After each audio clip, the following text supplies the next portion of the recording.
When I talk about South American history, what comes to your mind? Nothing yet, that's what I thought.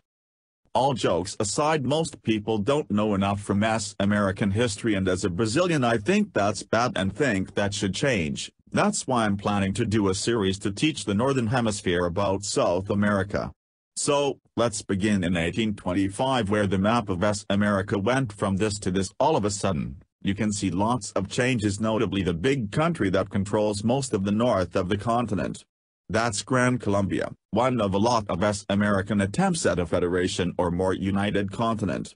This video I'm going to talk about these mega Latin countries and why they fail. Starting with Grande Colombia, to simplify, the nation was established by Bolivar and its followers, and it was based on a weak constitution.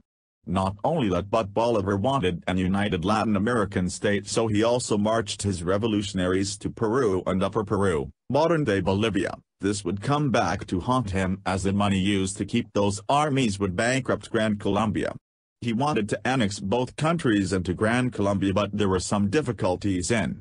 Also, Bolivar declared himself president for life for Peru. As you can imagine, trying to rule two countries at the same time didn't do well for Bolivar's health and reputation, as he was seen as a dictator in Peru.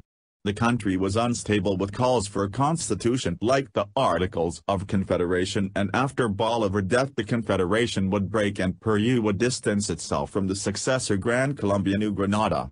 I recommend seeing extra history series for more on Bolivar's life. But that wasn't all. The loss the country would suffer. In the early 19th, New Granada was bullied into selling land to Brazil, and after refusing to let the U.S. build the Panama Canal, the USA helped Panama achieve its independence, marking the last major territorial loss of Colombia. Another country is Peru. Bolivia, composed of Bolivia and, you guessed. No, is not. Peru is actually North and South Peru, as the country was split for political interest from Bolivian's president, Santa Cruz. But to put it simply, after a lot of political unrest on Peru, the president of Bolivia helped finish a rebellion, and with his newfound influence in Peru he convinced the South to secede and to join Bolivia's union. The North followed through soon. That meant that even tough Peru should be the dominant force in the Union. The fact they were split made Bolivia the dominant power of the Union.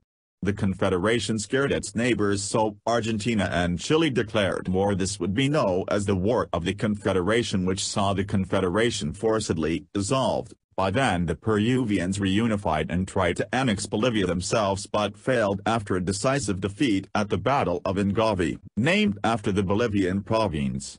Bolivia tried a counterattack, but failed, and the status quo would be restored.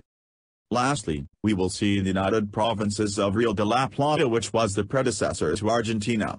A main problem with the nation is that they didn't control most of the land they claimed, that being Paraguay, Bolivia, and Uruguay.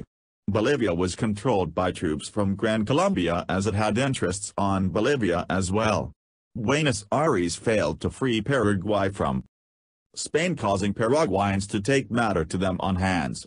And although Uruguay was occupied by revolutionaries' forces, it was de facto part of Portuguese Brazil, leading Portugal to occupy the province. Lastly, as mentioned in this video, Gran Colombia beat the Platanians and liberated Bolivia first. The union was very unstable, and lots of provinces and regions such as Corrientes tried their shot at independence. As time went by, the name fell out of favor and the other official name, Argentina, became more famous. After a period, civil war and instability, the new Unitary Party changed the name of the country officially to Argentina, although United Provinces of Rio de la Plata is still an official name to this day.